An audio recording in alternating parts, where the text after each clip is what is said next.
Hello friends, Pandian ஸ்டோரில் என்ன நடக்குதுன்னு பார்க்கலாம் வாங்க. வீடியோவை ஸ்கிப் பண்ணாமல் கடைசி வரைக்கும் பாருங்கள். இந்த குமார் கொஞ்சம் கூட மனசாட்சியே இல்லாமல் ரொம்ப சுயநலமாக நடந்துக்கிறாங்க அப்படின்னு சொல்லிட்டு யாரெல்லாம் நினைக்கிறீங்களோ அவங்க எல்லாருமே வீடியோ கீழே கமெண்ட் பண்ணி தருவீங்க. ஏன்னா குமார் தான் மாட்டிக்க கூடாதுன்றதுக்காக கதிர் மேலே பழிய போட்டாங்க. ஸோ நம்ம முத்துவேலுக்கு உயிருக்கு எந்த ஆபத்தும் இல்லைன்னு சொல்லிட்டு டாக்டர் சொல்லியாச்சு. அந்த நிமிஷத்துலேருந்து இங்கே குமாருக்கு மரண பீதி, மரண பயம்னு கூட சொல்லலாம். ஸோ அதாவது தன்னை மாட்டி விட்டுருவாங்களோன்ற ஒரு பயத்தினால முத்துவேலை சாவடிக்கிறதுக்கே இங்கே குமார் துணிஞ்சிட்டாங்கன்னு கூட சொல்லலாம். ஸோ ஆக்சிஜன் மாஸ்கை அதாவது எடுத்து விடுறாங்க. கரெக்டான டைமில் இங்கே நம்ம சக்திவேல் கதவை ஓப்பன் பண்ணி, டே குமார் என்னடா பண்ணிக்கிட்டு இருக்கு அப்படின்னு சொல்லிட்டு கேட்கவும், உடனே குமார் அப்படியே பதறி போய் திரும்பி பார்க்குறாங்க. அப்பா அது டேய் குமார் என்னடா பண்ணுற? அது ஒன்றும் இல்லைப்பா, பெரியப்பாக்கு ஆக்சிஜன் மாஸ்க்கு சரியாக இல்லை, அதான் சரியாக போட்டு விட்டேன், அவ்வளோதான், மற்றபடி வேற ஒன்றும் இல்லைப்பா. இல்லையே, எனக்கு அப்படி தெரியலையே, நீ அந்த மாஸ்க்கை எடுத்து விடுற மாதிரி தானே நான் பார்த்தேன். அப்பா என்னப்பா, நான் எதுக்காகப்பா இந்த மாஸ்க்கை எடுத்து விட போகிறேன்? அப்படி எடுத்து விட்டால் பெரியப்பா மூச்சு திணறல் அவருக்கு உசுருக்கு ஏதாவது ஆபத்து வந்துடும்ல, அது எனக்கு தெரியாதாப்பா, ஏன்ப்பா இப்படி பேசுகிறீங்க அப்படின்னு சொல்லிட்டு திக்கி தடுமாறுறாங்க. நம்ம சக்திவேலுக்கு டவுட்டாகவே இருக்குது. இருந்தாலும் குமார் அது இதுன்னு சொல்லிட்டு சமாளிச்சிட்டாங்க. சரி குமார், இன்னுமே போலீஸ் வரவே இல்லை, டாக்டருமே இன்ஃபார்ம் பண்ணியிருக்காங்களாம், எதுக்கும் நீ போயிட்டு கூடவே கூட்டிகிட்டு வந்துடுறியா அப்படின்னு சொல்லிட்டு நீங்கள் குமார் பயந்து நடுங்குறாங்க. அது டேய் என்னடா ஆச்சு உனக்கு? எதை சொன்னாலும் ஒரு திருட்டு முழிக்கிற பாரு, எனக்கு ஒன்றுமே புரியலடா, நீ நார்மலாகவே இல்லை, உனக்குள்ளே ஏதோ ஒரு பிரச்சனை ஓடிக்கிட்டு இருக்கு, என்ன பிரச்சனைடா என்கிட்ட சொல்லுடா அப்படின்னு சொல்லிட்டு. அதெல்லாம் ஒன்றும் இல்லைப்பா, எனக்கு போய் என்ன பிரச்சனை இருக்க போகுது, எல்லாம் ஒரே பிரச்சனை தான், பெரியப்பா உயிர் பொழைச்சிடக்கூடாது, என்ன இல்லை பெரியப்பா நல்லபடியாக குணமாகி வீட்டுக்கு வரணும், அந்த ஒரு டென்ஷன் தான், மற்றபடி வேறு எதுவும் இல்லைப்பா அப்படின்னு சொல்லிட்டு சமாளிக்கிறாங்க. இப்போது சக்தியில் இருந்துட்டு சரி வா நானே இப்போ தான் ரொம்ப நிம்மதியாக இருக்கேன்டா. ஏன்னா அந்த கதிர் எப்படியாப்பட்ட ஃப்ராடு 420ன்றத அண்ணன் தெரிஞ்சுக்கிட்டாரு. அண்ணன் அந்த கதிரை ஜெயிலுக்குள்ளேயே இருக்க வைக்கணும் அப்படின்னு சொல்லிட்டு அவர் சைகையாகவே சொன்னார். அது எனக்கு நல்லாவே புரிஞ்சிடுச்சு. அதான் ரொம்ப சந்தோஷமாக இருக்குடா. அந்த கதிரும் அண்ணனும் ஒன்று சேர்ந்து சந்தோஷமாக இருக்கக்கூடாது, அவங்க 2 பேருக்கு நடுவில் உறவே இருக்கக்கூடாதுன்னு தான் நான் நினச்சேன். 2 பேரும் அதாவது எதிரும் புதிருமாக தான் இருக்கணும்னு நான் நினச்ச மாதிரி இப்போ அண்ணனுமே அந்த கதிரோட உண்மையான சுயரூபம் என்னன்னு சொல்லிட்டு தெரிஞ்சுக்கிட்டாரு. இனிமேல் நமக்கு பிரச்சனையே இல்லை, அண்ணன் மட்டும் நல்லா குணமாகி வீட்டுக்கு வந்துட்டார் அப்படின்னா அது மட்டும் போதும். ஆனால் அதுக்கு முன்னாடி இந்த கதிர் எந்த ஒரு வழியிலையுமே அவன் தப்பிச்சு வந்துடவே கூடாது, கடைசி வரைக்கும் லைஃப் லாங் அவன் ஸ்டேஷனில் தான் இருக்கணும் அப்படிங்கிற மாதிரி சக்திவேல் சொல்கிறாங்க. உடனே குமார் எதுவுமே பேசாமல் ஆழ்ந்த யோசனையில் இருக்காங்க. டே குமார் அப்படின்னு சொல்லிட்டு ஷோல்டரை பிடிச்சி ஆட்டி விடவும், சொல்லுப்பா அப்படின்னு. என்னடா நினப்பில் இருக்க? நான் எவ்வளோ பெரிய விஷயம் உங்ககிட்ட சொல்லிக்கிட்டு இருக்கேன், நீ என்னடானா ஏதோ ஒரு நினப்பில் இருக்க, என்னடா ஆச்சு குமார் அப்படின்னு சொல்லிட்டு. அதெல்லாம் ஒன்றும் இல்லைப்பா, அது ஒன்றும் இல்லை அப்படின்னு சொல்லிட்டு மனசுக்குள்ளே நினைக்கிறாங்க. பெரியப்பாவை எப்போ போட்டு தள்ளுறோமோ அப்போ தான் நம்ம நிம்மதியான ஒரு வாழ்க்கையை வாழ முடியும். என்ன பண்ணுறது, அப்பா வேறு திடீர்னு பார்த்துட்டாரு, எப்படியோ சமாதானம் பண்ணிட்டோம், சமாளிச்சிட்டோம், ஆனால் இவர் எப்படி போட்டு தள்ளுறது? ஐயோ நினச்சாவே அப்படியே மரண பீதியாக இருக்கே, ஐயோ என்ன பண்ணுறதுன்னு தெரியலையே அப்படின்னு சொல்லிட்டு குழம்பி போய் இங்கே குமார் நின்றுக்கிட்டு இருக்காங்க. அதுக்கப்புறம் குமாரோட கையை பிடிச்சி வெளியே கூட்டிகிட்டு போயிடுறாங்க சக்திவேல். இன்னொரு சைடு இங்கே நம்ம பழனி சொல்லியிருப்பாங்க கோமதி வீட்டில் உள்ள எல்லாருக்கிட்டையுமே முத்துவேல் கண் விழிச்சிடதா. ஸோ எல்லாருமே ரொம்ப சந்தோஷப்படுறாங்க. நம்ம ராஜி, அதுக்கப்புறம் கோமதி, பாண்டியன், இவங்க 3 பேருமே பார்க்கலான்னு சொல்லிட்டு பார்க்கறதுக்காக வராங்க. நம்ம சக்திவேல் குமார் கூடவே இருக்காங்க. குமார் மனசுக்குள்ளே நினைக்கிறாங்க, அப்பாவை எப்படியாவது இங்கேருந்து அனுப்பணும், அப்பாவை அனுப்பிட்டோம் அப்படின்னா கச்சிதமாக பெரியப்பாவோட கதையை நம்ம முடிச்சிடலாம் அப்படின்னு சொல்லிட்டு யோசிக்கிறாங்க. எப்படி அப்பாவை வெளியே அனுப்புறது, என்ன சொல்லி அனுப்புறது அப்படின்னு சொல்லிட்டு யோசிக்கிறப்ப தான் மில்லுலேருந்து கால் வந்ததா ஒரு யோசனை, அதாவது ஒரு நினப்பு வருது. சரி இது அப்பா கிட்ட இப்படியே சொல்லுவோம், அப்பா உங்களை மில்லுலேருந்து உடனே ஒரு ஃபோன் வந்துடுச்சுப்பா, உடனே உங்களை கிளம்பி வர சொல்கிறாங்க, முக்கியமான வேலையா? டேய் எவ்வளோ பெரிய முக்கியமான வேலையாக இருந்தாலும் நாளைக்கு பார்த்துக்கலாம்டா, இன்றைக்கி நம்ம எல்லாருமே அண்ணன் கூட தான் இருக்கணும் அப்படின்னு சொல்லிட்டு. அப்பா பெரியப்பா கிட்டே நான் இன்னும் பார்த்துக்கிறேன்ப்பா, நீங்கள் போயிட்டு ஒரு 1/2 hour வேலையை முடிச்சுட்டு வந்துருங்கப்பா அப்படின்னு சொல்லிட்டு. என்னடா சொல்கிற? ஆமாப்பா ரொம்ப முக்கியமான விஷயம், நீங்கள் இப்போ கிளம்பியே ஆகணும் மில்லுக்கு அப்படின்னு சொல்கிறாங்க. உடனே சக்திவேலுமே சரி நீ பத்திரமா பெரியப்பாவை பார்த்துக்கோ, அது மட்டும் இல்லாமல் போலீஸ் வந்தாங்க அப்படின்னா உன் பெரியப்பா வாயிலிருந்து உங்கள் வாக்குமூலத்தை வாங்கி அந்த கதிர் வந்து எப்போவுமே கடைசி வரைக்கும் ஜெயிலே இருக்கிற மாதிரி கேஸை ஸ்ட்ராங் பண்ணுடா. நான் வர்றதுக்குள்ளே போலீஸ் வந்துட்டாங்கன்னா நீ கொஞ்சம் பார்த்துக்கோ, அப்படி இல்லைன்னா நான் வந்து பார்த்துக்கிறேன். சரிங்கப்பா நீங்கள் முதல்ல கிளம்புங்கப்பா அப்படின்னு சொல்லிட்டு இப்போ சக்திவேலுமே அங்கேருந்து கிளம்பிடுறாங்க. குமாருக்கு அப்பாடான்னு இருக்குது. சரி சரி நம்ம யாரும் இல்லாத டைமில் பார்த்து பெரியப்பாவோட மூச்சை நிறுத்திடுவோம் அப்படின்னு சொல்லிட்டு இப்போ உள்ளே போகிறாங்க.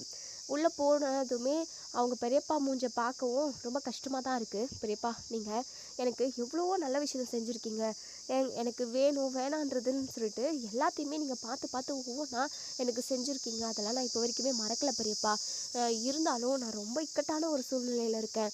நீங்கள் உயிர் பொழைச்சி வந்தீங்க அப்படின்னா கண்டிப்பாக எல்லார் முன்னாடியுமே நான் குற்றவாளியாக நிற்பேன். அதுக்கப்புறம் கண்டிப்பாக அப்பாவுமே என்னை ஜெயிலுக்கு அனுப்பிடுவார். இப்படி நிறைய நடக்கும். இது எதுவுமே நடக்காமல் இருக்கணும் அப்படின்னா நீங்கள் உயிரோடு இருக்கக்கூடாது. நீங்கள் உயிர் பொழைச்சி வந்துடவே கூடாது பெரியப்பா அப்படின்னு சொல்லிட்டு இங்கே நம்ம குமார் வந்து அதாவது முத்துவேல் கிட்ட பேசிக்கிட்டு இருக்காங்க. முத்துவேல் நல்லா தூக்கத்தில் இருக்காங்க போல். இப்போது குமார் இருந்துட்டு பெரியப்பா உங்களை சாவடிக்கிறதுக்கு எனக்கு மனசே வரல. இருந்தாலும் எனக்கு வேறு வழியே தெரியல. என்னை மன்னிச்சிருங்க பெரியப்பா. உங்கள் முகத்தை பார்க்கவே எனக்கு ரொம்ப கஷ்டமாக இருக்குது. ஏன் பெரியப்பா இப்படி ஒரு சூழ்நிலைக்கு என்னை கொண்டு வந்தீங்க அப்படின்னு சொல்லிட்டு அதவே பேசி சொல்லி அழுதுகிட்டு இருக்காங்க. சரி சரி இதுக்கப்புறமும் நம்ம டைமை வேஸ்ட் பண்ணக்கூடாது. சீக்கிரமாகவே பெரியப்பாவை போட்டு தள்ளிடணும் அப்படின்னு சொல்லிட்டு அதாவது அந்த மாஸ்க்கை கழட்டி விடுறதை விட ஒரு 5 நிமிஷம் தான் தலையாணியோ இல்லை வேறு ஏதாவது பெட்ஷீட்டை வச்சு நம்ம மூக்கை அடைச்சிட்டோம் அப்படின்னா மூச்சு வராமல் நின்றுச்சு அப்படின்னா செத்து போயிடுவார் இவர். இதுதான் கரெக்டான வழி. தலையணை எடுப்போம் அப்படி சொல்லிட்டு காலில் ஒரு தலையணை வச்சுருப்பாங்க சரி அந்த ஃபில்லோவை எடுத்து இப்போது முகத்தில் வச்சு நல்லா அழுத்திடலாம் அப்படின்னு சொல்லிட்டு இப்போது அந்த ஃபில்லோவை எடுத்து கையில் வச்சுக்கிறாங்க. கரெக்டான டைமுக்கு அதாவது முகத்துக்கு நேராக அந்த தலையணையை கொண்டு போகிறதுக்குள்ளவே இங்கே நம்ம பாண்டியன், கோமதி, அதுக்கப்புறம் ராஜி இவங்க 3 பேருமே உள்ளே வரலான்னு சொல்லிட்டு கதவை ஓப்பன் பண்ணிடுறாங்க. இங்கே நம்ம முத்துவேல் வந்து மூச்சு விட முடியாமல் மூச்சு திணறல் நிறைய இருக்குது. ஏன்னா தலையணை போட்டு நல்லா அமுத்திக்கிட்டு இருக்காங்க. இதை பார்த்த இங்கே நம்ம பாண்டியன் பயங்கரமாக ஷாக் ஆகுறாங்க. அது மட்டும் இல்லாமல் கோமதி, ராஜி இவங்க எல்லாருமே பயங்கரமாக ஷாக் ஆகுறாங்க. உடனே டேய் என்னடா பண்ணுற அப்படின்னு சொல்லிட்டு எங்கள் பாண்டியன் ஒரு சத்தம் கேட்டதுமே இங்கே குமாருக்கு அப்படியே நடுக்கமாக இருக்குது. திரும்பி பார்க்குறாங்க. 3 பேரும் நிற்கிறாங்க. அவங்கள பார்த்ததுமே ஐயோ போச்சு, ஐயோ லாக் பண்ணியிருந்துக்கலாமே, லாக் பண்ணாமல் நம்ம இப்படி ஒரு வேலையை செஞ்சிட்டோம், கையும் களவுமாக மாட்டிக்கிட்டோமே, ஐயோ என்ன பண்ணுறது அப்படின்னு சொல்லிட்டு எங்கள் குமார் வந்து பயங்கரமாக பதட்டப்படுறாங்க. உடனே இங்கே பாண்டியன் ஓடி வந்து டேய் பொறுக்கி பயலே, டே ராஸ்கல் உன்னை சும்மாவே விட மாட்டேன்டா. என்ன காரியம் பண்ண பார்த்த நீ? கொஞ்சம் லேட்டாக நாங்கள் வந்திருந்தோம் அப்படின்னா கூட இந்த மனுஷனை நீ கொண்டு போட்டிருப்பியடா. உனக்கெல்லாம் எப்படா மனசு வந்தது இப்படி பண்ணுறதுக்கு அப்படின்னு சொல்லிட்டு ஷர்ட்டை பிடிச்சி பயங்கரமாக கேள்வி கேட்குறாங்க. நீங்கள் பாருங்கள் நான் என்னங்க பண்ணேன்? எதுக்காக என் ஷர்ட்டை பிடிச்சி கேட்டுக்கிட்டு இருக்கீங்க? ஒழுங்கா என் ஷர்ட்டை விடுங்க. என் பெரியப்பா இப்படி இருக்கிறதுக்கு காரணமே உங்கள் பையன் கதிர் தானே நோக்கி விட்டு என் பெரியப்பாவை இப்படி ஹாஸ்பிட்டலில் படுக்க வச்சுருக்கான் அப்படின்னு சொல்லிட்டு குமார் வந்து பிட்டவே மாற்றி போடுறாங்க. உடனே இங்கே ராஜி இருந்துட்டு இங்கே பாரு அண்ணா, நீ தலையணை வச்சு அப்பாவோட மூச்சு காற்ற அழுத்துனதை நான் பார்த்தேன். நான் மட்டும் இல்லை அத்தையும் பார்த்தாங்க, மாமாவும் பார்த்தாங்க. இப்போ என்னடானா பிளேட்டவே திருப்பி போட்டுக்கிட்டு இருக்க. இங்கே பாரு குமார், நீ பண்ணுறது கொஞ்சம் கூட சரியில்லை. நீ ஏதோ ஒரு திருட்டு வேலை பண்ணியிருக்க. பெரியப்பா இது அப்பாவை கொலை பண்ணணும்னு நினச்சில்ல, உன்னை சும்மாவே விட மாட்டேங்க அப்படின்னு சொல்லிட்டு இங்கே நம்ம ராஜியுமே கோவமாக கொந்தளிக்கிறாங்க. உடனே இங்கே குமார் இருந்துட்டு என்ன ராஜி நீ இப்படியே பேசுகிற? இங்கே பாரு நான்லாம் பெரியப்பாவை கொலை பண்ணணும்னு நினைக்கல. இது தலையணை அதோட கோணையாக இருந்தது, அதை எடுத்து கீழே காலுக்கடியில் வைக்கலாம்னு நினச்சேன். மற்றபடி வேறு எதுவுமே பண்ணல. நீங்கள் தப்பாக புரிஞ்சுக்கிட்டு இருக்கீங்க அப்படி சொல்லிட்டு உடனே இங்கே பாண்டியன் இருந்துட்டு பல்லார்னு ஒரு அறை விடுறாங்க குமாரை. உடனே குமார் கன்னத்தில் கை வச்சுக்கிட்டு பயங்கர ஷாக்கிங்காக பார்க்குறாங்க. என்னடா பார்க்குறேன்? சொந்த பெரியப்பாவே கொலை பண்ணணும்னு முயற்சி பண்ணிட்டு தப்பிக்கிறதுக்கு என்னென்னமோ காரணம் சொல்லிக்கிட்டு இருக்கியா? நாங்கள் தான் தெளிவாக 3 பேருமே நீ தலையணையை நல்லா மூக்கில் வச்சு அழுத்துறத நாங்கள் பார்த்தோமே. இன்னும் கொஞ்சம் லேட்டாக நாங்கள் வந்திருந்தோம் அப்படின்னா இந்த நல்ல மனுஷனை நாங்கள் திரும்ப பார்த்துருக்கவே முடிஞ்சிருக்காது. உனக்கு அந்த மனுஷன் என்னடா பாவம் பண்ணாரு? உங்கள் எல்லாரையுமே ராஜ வாழ்க்கை தானே வாழ வச்சுக்கிட்டு இருக்காரு. அவர் கஷ்டப்பட்டாலும் நீங்கள் கஷ்டப்படக்கூடாதுன்னு நினைக்கிறாருல்ல. அதெல்லாம் கொஞ்சம் கூட நீ யோசிச்சு பார்க்க மாட்டியா? உனக்கு எவ்வளவோ செஞ்சுருப்பாரே, அதெல்லாம் யோசிச்சு பார்த்துருந்தா நீ இப்படி ஒரு விஷயத்த பண்ணியிருப்பியா? எதுக்காகடா இந்த மனுஷனை நீ கொலை பண்ண முயற்சி பண்ண அப்படின்னு சொல்லிட்டு ஐயோ என்ன எல்லாருமா சேர்ந்து என் மேலே கொலை பழி போடுறீங்க? என் பெரியப்பாவை நான் எப்படி கொலை பண்ணுவேன்? என் பெரியப்பானா எங்களுக்கு உயிர். நீங்கள் அபானமாக என் மேலே பழி போடாதீங்க. உங்கள் பையன் கதிரை எப்படியாவது ஜெயிலில் விட்டு வெளியே கொண்டு வரணும். அதுக்கு ஏதாவது உங்களுக்கு ஒரு ஆதாரம் வேணும். அதுக்காக அபாண்டமாக என் மேலே பழிய போட்டுட்டு உங்கள் பையனை மீட்டு கொண்டு வந்துடலான்னு பார்க்குறீங்களா? அது மட்டும் நடக்காது. என் பெரியப்பாவை கொலை பண்ண முயற்சி பண்ண அந்த கதிரை நாங்கள் சும்மாவே விடவே மாட்டோம் அப்படின்னு சொல்லிட்டு எங்கள் குமார் வந்து என்னென்னமோ பேசுகிறாங்க. ராஜ் இருந்துட்டு போதும் நிறுத்து, சும்மா தேவையில்லாத கண்டது போனதெல்லாம் பேசிக்கிட்டு இருக்காங்க. நீ தப்பு பண்ண அப்படின்றத ஒத்துக்க முடியாமல் இப்போது என் கதிர் மேலே பழி போடுறியா? நீ இப்போ என் அப்பாவை கொலை பண்ண முயற்சி பண்ணதை நான் பார்த்துட்டேன். நீ இதுக்கப்புறம் நீ தப்பிக்கவே முடியாதுடா அப்படின்னு சொல்லிட்டு இருங்க என் அப்பா வரட்டும், அப்புறமா இருக்குது உங்கள் எல்லாருக்கும் அபாண்டமாக என் மேலே பழி போடலான்னு பார்க்குறீங்களா அப்படின்னு சொல்லிட்டு உடனே பாண்டியனுக்கு பயங்கரமாக கோவம் வந்துடுது. ஏன்னா நம்ம முத்துவேலை தள்ளி விட்டது குமார் தான்ற விஷயம் நம்ம பாண்டியனுக்கு தெரியும். ஏன்னா கதிர் ஏற்கனவே நம்ம பாண்டியன்கிட்ட சொல்லியிருப்பாங்க. ஸோ பாண்டியனால் பொறுத்துக்கவே முடியல. இதுக்கப்புறமும் இந்த விஷயத்த நம்ம மறைக்கக்கூடாது, உண்மை என்னவோ அதை சொல்லிடணும். தப்பே பண்ணாத நம்ம பிள்ளை கதிர் ஜெயில் தண்டனை அனுபவிச்சுக்கிட்டு இருக்கான். தப்பு பண்ண இவன் ஊரில் நல்லா ஜாலியாக சந்தோஷமாக நடமாடிக்கிட்டு இருக்கான். அது மட்டும் இல்லாமல் இந்த மனுஷனை கொலை பண்ண முயற்சி பண்ணியிருக்கான். இதுக்கப்புறமும் நம்ம பொறுமையாக இருக்கக்கூடாது அப்படின்னு சொல்லிட்டு நினைக்கிறாங்க. அதே சமயம் இந்த குமாரோட ஷர்ட்டை பிடிச்சிக்கிட்டு இங்கே பாருடா, இந்த மனுஷனை கீழே தள்ளி விட்டு இப்போது இந்த ஹாஸ்பிட்டலில் இவர் இவ்வளோ கஷ்டப்பட்டுக்கிட்டு இருக்காருன்னா அதுக்கு காரணமே நீ தானே. எனக்கு எல்லாமே தெரியும், நீ நாடகம் நடிக்காதுடா. இந்த விஷயம் எங்கே வெளியே வந்துருமோ அப்படின்னு சொல்லிட்டு தானே இவரை கொலை பண்ணணும்னு முயற்சி பண்ணி இப்போ தலையணையை அவர் முகத்தில் வச்சு நல்லா மூச்சு அடைக்க பார்த்தேன். எனக்கு எல்லாமே தெரியும்டா அப்படின்னு சொல்லிட்டு பாண்டியன் சொல்லவும் உடனே குமார் இருந்துட்டு என்ன நீங்கள் தேவையில்லாமல் அபாண்டமாக பழி போடாதீங்க, அவ்வளோதான் உங்களுக்கு மரியாதை அப்படின்னு சொல்லிட்டு உடனே கோமதி இருந்துட்டு என்னங்க என்னமோ சொல்லிக்கிட்டு இருக்கீங்க? ஆமாம் கோமதி, உங்கள் அண்ணன் இந்த நிலமையில இவ்வளோ கஷ்டப்பட்டுக்கிட்டு இருக்கிறதுக்கு காரணமே இதோ இந்த குமார் தான். இவன் தான் இவரை கீழே தள்ளி விட்டுட்டு ஓடி வந்துட்டான். இப்போது இவர் எங்கே கண் விழிச்சு எல்லா விஷயத்தையும் சொல்லிடுவாரோன்ற ஒரு பயத்தில் இப்போது உங்கள் அண்ணனை கொலை பண்ண முயற்சி பண்ணியிருக்கான். எல்லாத்துக்கும் காரணம் இவன் தான். நம்ம பிள்ளை கதிர் எந்த தப்புமே பண்ணல அப்படின்னு சொல்லிட்டு சொல்கிறாங்க. என்னங்க சொல்கிறீங்க அப்படின்னு சொல்லிட்டு நம்ம கோமதியை பயங்கரமாக ஷாக் ஆகுறாங்க. ராஜிக்குமே பயங்கர அதிர்ச்சி. மாமா என்ன சொல்கிறீங்க மாமா அப்படி சொல்லிட்டு. ஆமாப்பா ராஜி, இவன் தாம்மா எல்லாத்துக்குமே காரணம். இவனால தான் கதிர் செய்யாத தப்புக்கு தண்டனை அனுபவிச்சுக்கிட்டு இருக்கான் அப்படின்னு சொல்கிறாங்க. உடனேங்க நம்ம ராஜி இருந்துட்டு இங்கே குமாரை பல்லார்னு ஒரு அறை விடுறாங்க. இங்கே பாரு ராஜி, இவங்க சொல்கிறதெல்லாம் கேட்டுக்கிட்டு என்ன எதுக்காக நீங்கள் அடிக்க வர? நான் எந்த தப்புமே பண்ணல ராஜி, போதும் நிறுத்து. சி, உனக்கு என் அப்பா என்ன துரோகம் பண்ணாரு? அவர் உங்கள் எல்லாருக்குமே நல்லது தானே செஞ்சுருக்காரு. அப்படி இருக்கிறப்போ அந்த மனுஷனை இப்போ கொலை பண்ணுறதுக்கே தயங்கிட்டு இல்லை, அதாவது கொலை பண்ணுறதுக்கு கூட துணிஞ்சிட்டு இல்லை. உன்ன மாதிரி ஒரு கேடுகட்ட அண்ணன் எனக்கு இருக்கான்னு சொல்லிக்கிறதுக்கே எனக்கு வெக்கமாக இருக்குது. உன்னை நான் சும்மாவே விட மாட்டேன். செய்யாத தப்புக்கு கதிர் ஜெயில் தண்டனை அனுபவிச்சுக்கிட்டு இருக்கான். அதாவது தப்பு செஞ்சுட்டு நீ இப்போ சந்தோஷமாக இருக்கல்ல? இங்கே பாரு, உண்மையை ரொம்ப நாளைக்கு மறைக்க முடியாது. உன்னுடைய சுயரூபம் என்னன்னு சொல்லிட்டு வெளியே வந்துருச்சு. என் அப்பாவை கொலை பண்ண முயற்சி பண்ண உன்னை சும்மாவே விட மாட்டேன்டா அப்படின்னு சொல்லிட்டு ஷர்ட்டை பிடிச்சி தரன்னு வெளியே எடுத்துகிட்டு வராங்க. அதுக்கப்புறம் இங்கே மில்லுக்கு போயிருந்த சக்திவேல் திரும்ப ஹாஸ்பிட்டலுக்கு வராங்க. ஸோ இங்கே கரெக்டாக ராஜி குமாரோட ஷர்ட்டை பிடிச்சி தரன்னு வெளியே இழுத்துட்டு வரவும், ஏய் விடு ராஜி, என்ன விடுடி அப்படின்னு சொல்லிட்டு குமார் வந்து ஒரு பக்கம் கத்திக்கிட்டே வராங்க. உடனே சக்திவேல் இதை பார்த்துட்டு ஓடி வந்து, ஏய் ஓடுகாலி, என்ன என் பையனோட ஷர்ட்டை பிடிச்சி இப்படி தரன்னு இழுத்துட்டு வர, எல்லாரும் பார்த்துக்கிட்டு இருக்காங்க.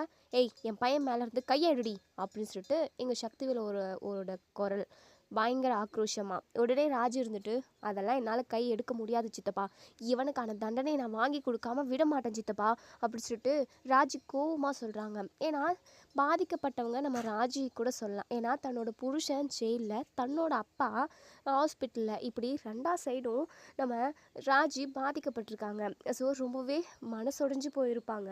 எல்லாத்துக்கும் காரணம் இந்த குமாரன் தெரிய வந்ததுக்கப்புறம் ராஜி சும்மா இருப்பாங்களா? அதான் அவங்களோட கோவத்தை எல்லாத்தையுமே இப்போது ஒரேடியாக வெளிக்காட்டுறாங்க. உடனே இங்கே இது சக்திவேல் இருந்துட்டு, இங்கே பாரு ஓடுகாலி, நீ பண்ணிக்கிட்டு இருக்கிறது கொஞ்சம் கூட சரியில்லை. உன் புருஷன் என்னடானா என் அண்ணனை கொலை முயற்சி பண்ணியிருக்கான். நீ என்னடானா என் பிள்ளைய இப்படி எல்லார் முன்னாடியும் ஷர்ட்டை பிடிச்சி இப்படி தரன்னு இழுத்துட்டு வந்துக்கிட்டு இருக்க. இங்கே பாரு, நீ பண்ணுறது கொஞ்சம் கூட சரியில்லை. நீ ஓடி போய் எங்களுக்கு இவ்வளோ பெரிய அவமானத்தை தேடி கொடுத்த. ஆனால் நாங்கள் எல்லாருமே பொறுத்துக்கிட்டு சும்மா தானே இருந்தோம். உங்களோட சவகாசமே வேண்டான்னு சொல்லிட்டு தான் நாங்கள் எல்லாருமே ஒதுங்கி இருந்தோம். ஆனால் உன் புருஷன் கதிர் என் அண்ணனை தனியாக கூட்டிகிட்டு போயிட்டு மனசை மாற்றி பேசி பேசி கொஞ்சம் கொஞ்சமாக மனசை கரைச்சி அவன் பக்கம் இழுத்துக்கணும்னு நினச்சான். ஆனால் கடைசியில் அவன் சுயரூபம் என்னன்னு சொல்லிட்டு இன்னைக்கு அண்ணனுக்கே தெரிய வந்திருக்கும். அண்ணனுக்கு எவ்வளோ பெரிய துரோகத்தை செஞ்சுருக்கான்னு இப்போ தெரியுதுல்ல உனக்கே. உன் அப்பா ஹாஸ்பிட்டலில் படுத்துக்கிட்டு இருக்கிறது உன் அப்பா, அது கூட தெரியாமல் நீ கதிர் தான் முக்கியம்னு சொல்லிட்டு நினச்சிக்கிட்டு இருக்க. கதிர் இப்போ ஜெயிலுக்குள்ளே இருக்கான் அப்படின்னு சொல்லிட்டு அவனை எப்படியாவது காப்பாற்றணும்னு சொல்லிட்டு என் பிள்ளைய இப்படி தளத்திருன்னு இழுத்துட்டு வரியா? என் பிள்ளை மேலே ஏதாவது தப்பான பழி போடலான்னு நினைக்கிறியா அப்படின்னு சொல்லிட்டு. ஆமாப்பா, இவங்க அப்படிதான்ப்பா பண்ணலான்னு இருக்காங்க.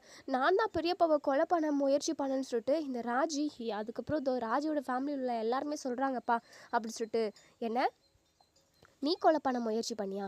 ஏய் ராஜி, என்னடி இதெல்லாம்? இங்கே பாரு, என் புள்ளெல்லாம் அப்படி பண்ணியிருக்கவே மாட்டான். உன் புருஷன் தான் என் அண்ணனை கொலை பண்ணணும்னு நினச்சிருக்கான் அப்படின்னு சொல்லிட்டு எங்கள் சக்திவேல் ஒரு பக்கம் டாம் டும் குதிக்கவும், உடனே இங்கே ராஜி இருந்துட்டு, இங்கே பாருங்கள் சித்தப்பா, உங்களுக்கு உண்மை எதுவுமே தெரியல.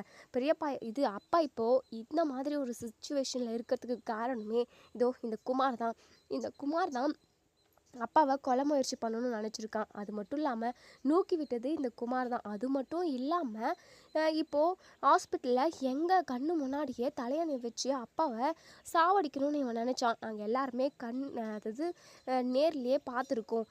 இவனை நான் சும்மாவே விட மாட்டேன் அப்படின்னு சொல்லிட்டு. இதை கேட்ட நம்ம சக்திவேல் பயங்கரமாக ஷாக் ஆகுறாங்க. என்ன சொல்கிற நீ? குமார் கொலை பண்ண முயற்சி பண்ணானா? ஆமாம் சித்தப்பா, இப்போ நாங்கள் 3 பேருமே எங்கள் கண்ணால் இப்போ பார்த்தோம். இந்த குமார் என் அப்பாவை கொலை பண்ணணும்னு நினச்சிருக்கான். இவன் அப்பாவை நூக்கி விட்டுருக்கான். ஆனால் கதிர் இப்போ ஜெயில் தண்டனை அனுபவிச்சுக்கிட்டு இருக்கான். எங்கள் அப்பா கண்டுபிடிச்சாரு அப்படின்னா இவனை பற்றின உண்மையை சொல்லிடுவாங்களோ அப்படின்ற ஒரு பயத்தில் இவன் இப்போது அப்பாவை கொலை பண்ணவே துணிஞ்சிட்டான். இவனை சும்மாவே விடமாட்டேன் சித்தப்பா அப்படின்னு சொல்லிட்டு. டேய் குமார், என்னடா என்னென்னமோ சொல்லிக்கிட்டு இருக்காங்க? அப்பா இல்லைப்பா, இவங்க அபானமாக என் மேலே பழி போடுறாங்கப்பா, எப்படியாவது என்னை காப்பாற்றுங்கப்பா அப்படின்னு சொல்லிட்டு குமார் நடிக்கவும், நம்ம சக்திவேலுக்கு ஏற்கனவே சின்னதாக நம்ம குமார் மேலே டவுட் இருந்தது. ஏன்னா சொல்லியிருப்பாங்க ஏற்கனவே நம்ம அதாவது சொல்லியிருப்பாங்கன்ற பாரு, ஏற்கனவே நம்ம முத்துவேலோட அதாவது ஆக்சிஜன் மாஸ்கை கலெக்டாக வர மாதிரி பண்ணி உடனே நம்ம சக்திவேலை பார்த்ததுமே என்னமோ சொல்லி சமாளிச்சிட்டாங்க இல்லையா குமார். ஸோ அதை எல்லாத்தையுமே யோசிச்சு பார்க்குறாங்க. சக்திக்கே லைட்டாக டவுட் வந்துடுது. டே குமார், இவங்க சொல்கிறதெல்லாம் உண்மையாடா, சொல்லுடா அப்படின்னு சொல்லிட்டு பல்லார்னு ஒரு அற விடவும், அது டே குமார், என்கிட்ட மட்டும் போய் சொன்னேன் அவ்வளோதான், எனக்குமே உண்மையில சின்னதாக டவுட் இருக்குது, சொல்லுடா அப்படின்னு சொல்லிட்டு. ஆமாப்பா, தோப்பில் அந்த கதிரை பார்த்ததுமே கோவம் வந்துருச்சு. கதிர் கூட சண்டை போட்டுக்கிட்டு இருந்தேன். அப்போது பெரியப்பா தடுக்க வந்தார். ஏதோ ஒரு கோவத்தில் தள்ளி விட்டுட்டான்ப்பா. நான் இப்படியெல்லாம் நடக்கணும்லாம் எனக்கு தெரியாது, தெரியாமல் நடந்துதான்ப்பா. நான் தான் பெரியப்பாவை தள்ளி விட்டுட்டேன், அது என்னை மன்னிச்சிருங்கப்பா அப்படி சொல்லிட்டு. இதை கேட்ட ஒட்டுமொத்த ஃபேமிலியே பயங்கரமாக ஷாக் ஆகுறாங்க. உடனே சக்திவேல் இருந்துட்டு, டே குமார், நீ இப்படிலாம் பண்ணணும்னு நான் கொஞ்சம் கூட எதிர்பார்க்கலாடா. ஏன்டா இப்படி ஒரு துரோகத்தை அண்ணனுக்கு பண்ணேன்? அண்ணன் செத்து போயிட்டாருன்னா நமக்கு என்னடா இருக்குது? அண்ணன் நமக்காக எவ்வளவோ செஞ்சுருக்காருல்ல, அதெல்லாம் எல்லாத்தையுமே மறந்துட்டியா குமார்? அப்பா எதுவுமே தெரிஞ்சு நடக்கலப்பா, எல்லாமே தெரியாமல் நடந்தது தான்ப்பா. டேய், என்கிட்டயாவது சொல்லியிருக்கலாம்ல, ஏன்டா கதிரை மாட்டிவிட்ட அப்படி சொல்லிட்டு. அது ஏதோ ஒரு பயத்தில் அப்படி பண்ணிட்டேன். உடனே ராஜ் இருந்துட்டு, ஓஹோ, தப்பு பண்ணது நீ, கதிர் தண்டனை அனுபவிக்கணுமா? இங்கே பாடுறா, உன்னை சும்மாவே விட மாட்டேன். என் அப்பா இன்னைக்கு இவ்வளோ கஷ்டப்பட்டுக்கிட்டு இருக்காருன்னா அதுக்கு நீ தான் காரணம். கதிர் செய்யாத தப்புக்கு தண்டனை அனுபவிச்சுக்கிட்டு இருக்கான். இது எல்லாத்தையுமே என்னால் தாங்கிக்கவே முடியல. தப்பு செஞ்சுட்டு நீ தப்பிச்சிடலான்னு பார்க்குறியா? கண்டிப்பாக அது மட்டும் நடக்கவே நடக்காதுடா. உன்னை நான் சும்மா விட மாட்டேன். இப்போவே நான் போலீஸை வர வைக்கிறேன் அப்படின்னு சொல்லிட்டு இப்படி பேசிக்கிட்டு இருக்க டைம்லேயே போலீஸுமே வந்துடுறாங்க. ஸோ போலீஸ் வந்ததை இங்கே யாருமே கவனிக்கல. ஸோ எல்லாருமே வெளியே நின்று பேசிக்கிட்டு இருக்காங்க, போலீஸ் வந்ததை கவனிக்கல. ஸோ போலீஸுமே இங்கே நம்ம முத்துவேல் கிட்ட விசாரணை பண்ணுறதுக்காக வராங்க. டாக்டர்ஸ் கிட்டேயுமே கன்சல்ட் பண்ணுறாங்க. நீங்கள் போய் தாராளமாக பேசலான்ற மாதிரி சொல்கிறாங்க. ஸோ முத்துவேலுமே கொஞ்சம் நார்மலான ஸ்டேஜில் தான் இருக்காங்க, தூங்கிக்கிட்டு இருந்திருப்பாங்க போல். இப்போது கண் விழிக்கிறாங்க.